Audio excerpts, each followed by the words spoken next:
Club ഫുട്ബോളിൽ അപരാധങ്ങൾ പലതരത്തിലുണ്ട്. പക്ഷേ സമീപകാല ഫുട്ബോൾ ചരിത്രം എടുത്ത് നോക്കിക്കഴിഞ്ഞാൽ അപരാധം സ്റ്റാർ എന്ന പദവി എടുത്തു കൊടുക്കേണ്ടി വരും നമ്മുടെ ബാഴ്സലോണ എന്ന് പറയുന്ന കാറ്റലോണിയൻ ക്ലബ്ബിന്. ബാഴ്സലോണ എന്ന് പറയുന്ന ഫുട്ബോൾ ക്ലബ്ബിന് മഹത്തായ ഒരു ഭൂതകാല പാരമ്പര്യവും പ്രൗഢിയൊക്കെ ഉണ്ട്. എന്താണെന്ന് വെച്ചാൽ സ്പാനിഷ് സാമ്രാജ്യത്തിന്റെ ആധിപത്യത്തിനെതിരെ പൊരുതിയ കാറ്റലോണിയൻ ജനതയുടെ വിമോചന സമരത്തിന്റെ കഥയൊക്കെ ഈ സ്പാനിഷ് ക്ലബ്ബിന് പറയാനുണ്ട്. അതവിടെ നിൽക്കട്ടെ. എന്നിരുന്നാൽ പോലും പഴയ ചരിത്രവും പാരമ്പര്യവും ഒക്കെ പറഞ്ഞ് ഇപ്പോഴത്തെ തെണ്ടിത്തരത്തിനെ പുട്ടിയടിക്കുക എന്ന് പറഞ്ഞാൽ നടക്കുന്ന കാര്യമല്ല.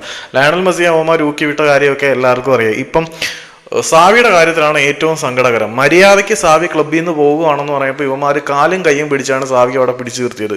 ഇപ്പം സാവി അവിടെ നിൽക്കുകയെന്ന് പറയുമ്പം സാവിയെ ചവിട്ടി പുറത്താക്കുന്നത്. ഇപ്പം ലാപ്പോർട്ടയുടെ കളിയാണ് ഇതിന്റെ പിന്നിലെന്നുള്ള കാര്യം അത്യാവശ്യം എല്ലാവർക്കും അറിയാം. അവന്മാരുടെ ഫിനാൻഷ്യൽ പോളിസീസ് ഉൾപ്പെടെയുള്ള കാര്യങ്ങളെ സാവി വിമർശിച്ചു.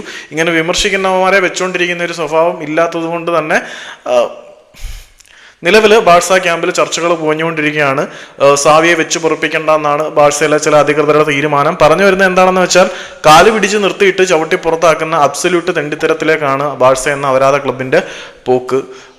ഞാൻ ഇങ്ങനെയൊക്കെ പറയുന്നതിനകത്ത് നിങ്ങൾക്ക് നല്ല ബോറായിരിക്കും. എന്ത് ചെയ്യാനാ, സോറി, ഇങ്ങനെയൊന്നും പറയണമെന്ന് വിചാരിച്ചതല്ല. പക്ഷേ നമ്മൾ യൂറോപ്യൻ ക്ലബ്ബ് ഫുട്ബോൾ അധികം ചെയ്യാതിരിക്കുവാണ്.